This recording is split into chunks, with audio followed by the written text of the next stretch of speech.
Hi friends, welcome to learn with Lucy. ये class 11 का physics का लॉज ऑफ मोशन का चैप्टर है।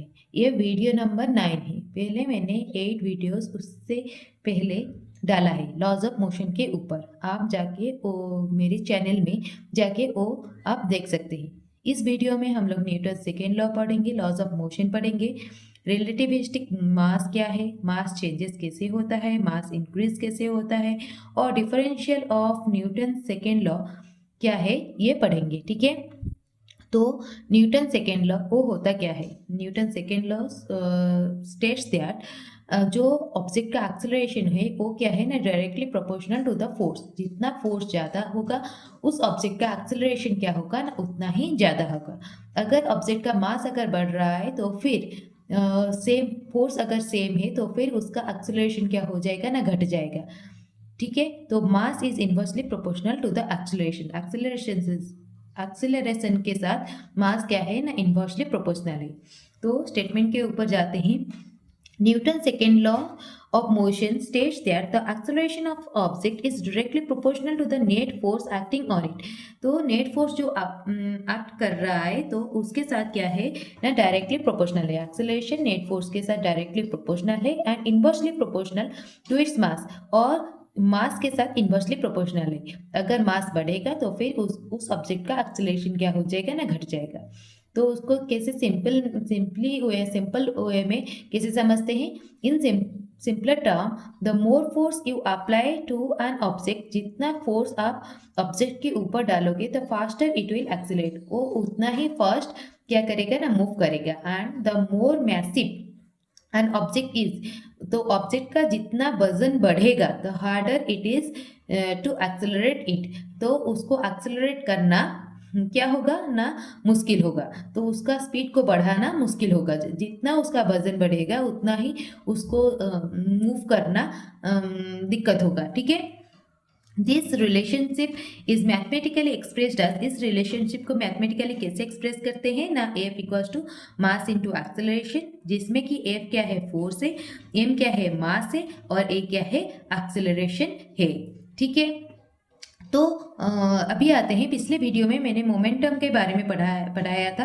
मोमेंटम होता क्या है, मोमेंटम क्या है ना, मास, ऑब्जेक्ट का मास और उसका स्पीड का प्रोडक्ट को बोलते हैं मोमेंटम। लेट ऑब्जेक्ट का मास अगर m है और उसका स्पीड अगर v है, वेलोसिटी अगर v है, तो फिर मोमेंटम कितना हो जाएगा, p equals to M we.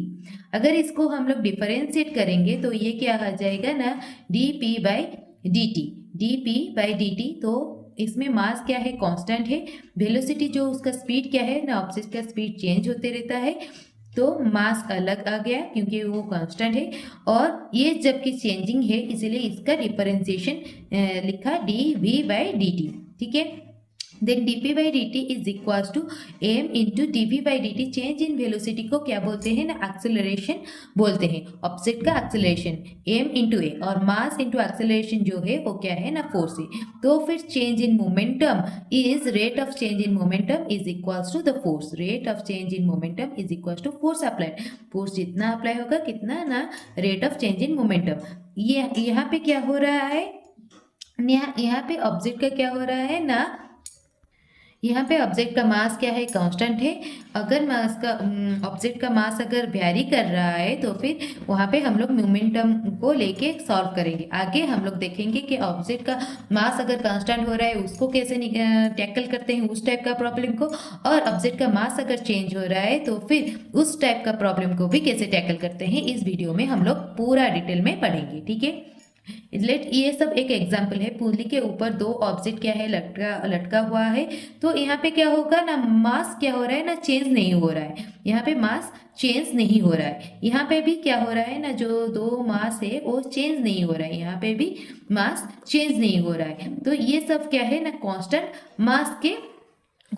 मास वाला फॉर्मूला है। ठीक है ना, तो इन सब टाइप के प्रॉब्लम में हम लोग force equals to mass into acceleration ये वाला फॉर्मूला डालेंगे। ठीक है, तो रेट ऑफ, तो ये वाला हो गया। हाँ, तो rate of change of momentum मतलब क्या है, डेल पी, मतलब पी क्या है, हो रहा है, चेंज हो रहा है विथ रेस्पेक्ट टू टाइम।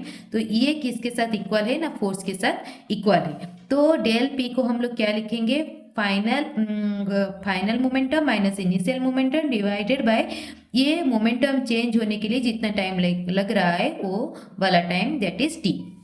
तो लेट एक ऑब्जेक्ट ऑफ मास एम है, उसमें स्पीड क्या है, इनिशियल में उसका स्पीड यू था और इस कंडीशन में आते आते उसका स्पीड क्या हो गया, वी हो गया। तो उसका स्पीड क्या हो रहा है ना, चेंज हो रहा है।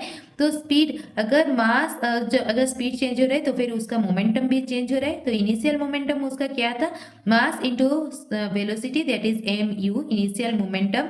और फाइनल मोमेंटम कितना था ना, mass into velocity, that is M V. ये क्या हो गया ना, फाइनल मोमेंटम। और यहाँ से यहाँ तक आने के लिए उसको टाइम लगा टी, तो divided by T. Final momentum minus initial momentum divided by T. तो फाइनल मोमेंटम के लिए हम लोग लिखे एम वी और इनिशियल के लिए हम लोग लिखे एम यू और इसके लिए जो टाइम लगा वो लिखे टी। तो मास इधर भी है इधर भी है, तो मास हमने कॉमन ले लिया, तो v minus u by T.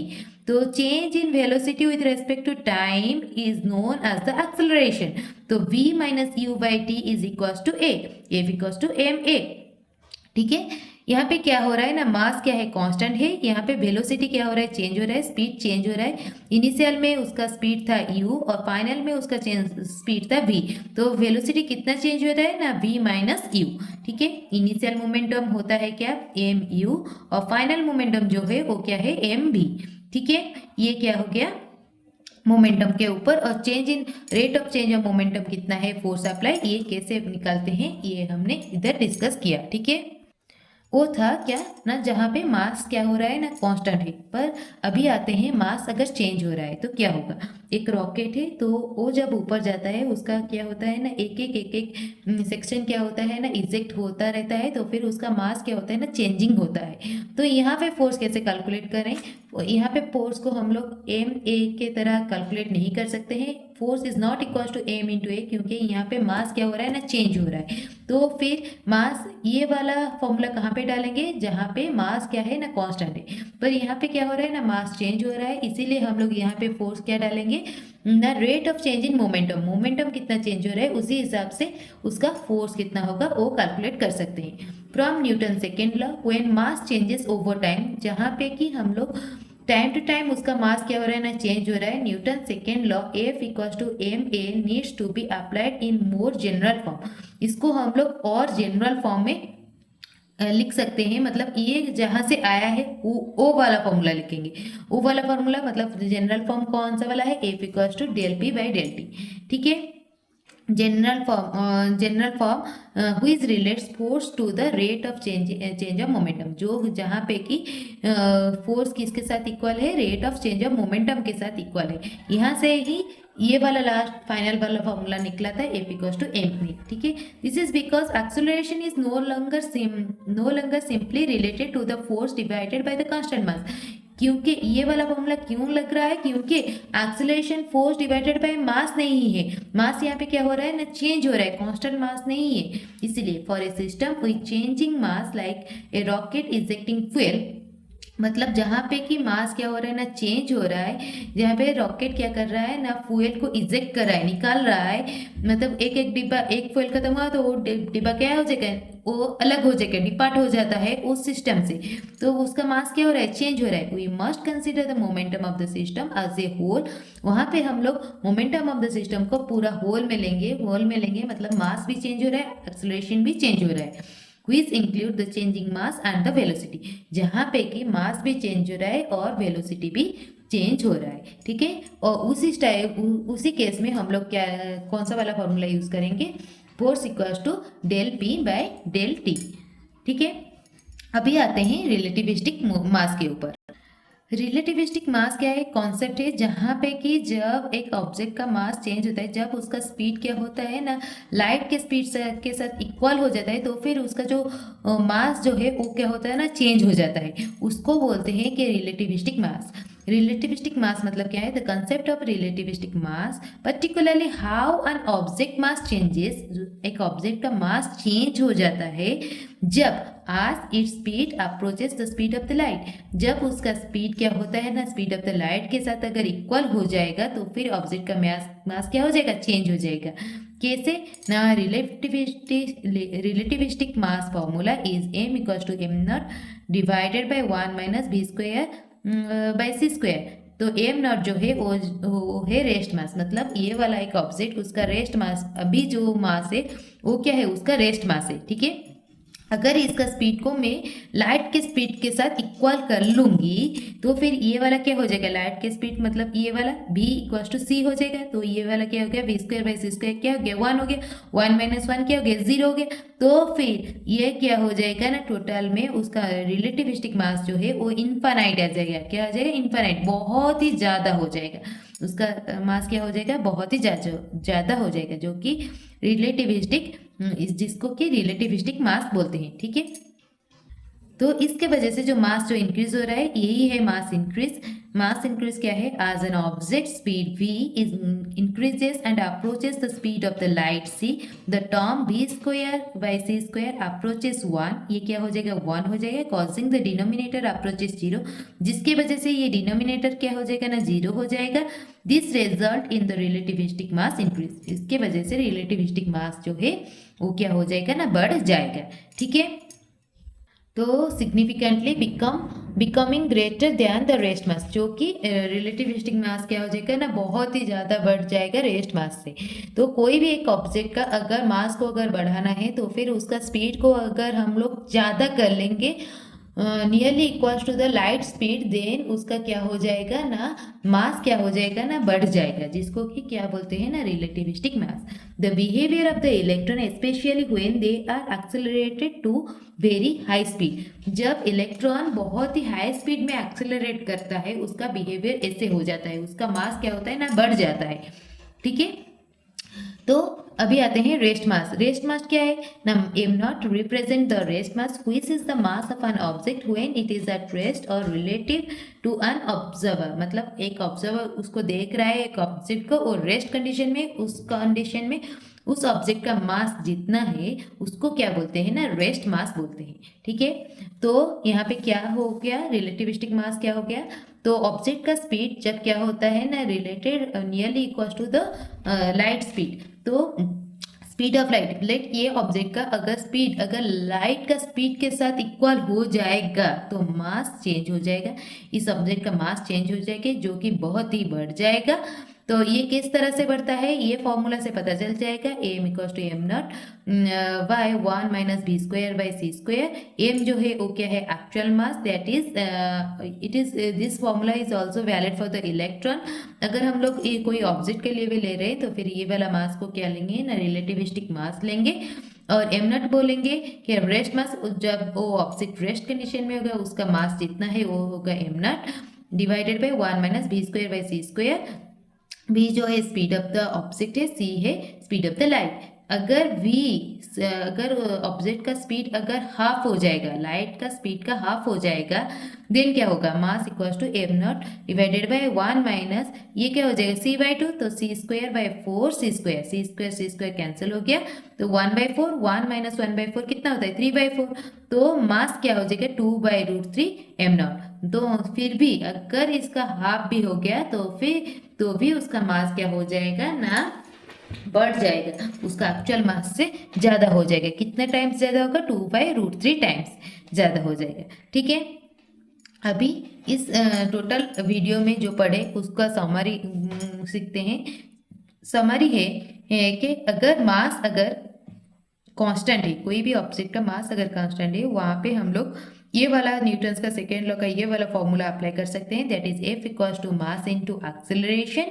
अगर मास क्या हो रहा है ना, वेरी हो रहा है, जैसे कि एक रॉकेट हो गया, रॉकेट जब इजेक्ट करता है तो फिर उसका फ्यूल क्या होता है, इजेक्ट होता है और उसके डिब्बे से, मेन इंजन से अलग होते जाता है। तो वहाँ पे हम लोग फोर्स क्या डालेंगे ना, del P by del t, change in rate of change in momentum, ठीक है। अभी आता है differential form of Newton second law. Newton second law का डिफरेंशियल फॉर्म क्या है, force equals to rate of change of momentum, that is d p by D t और del P by del T.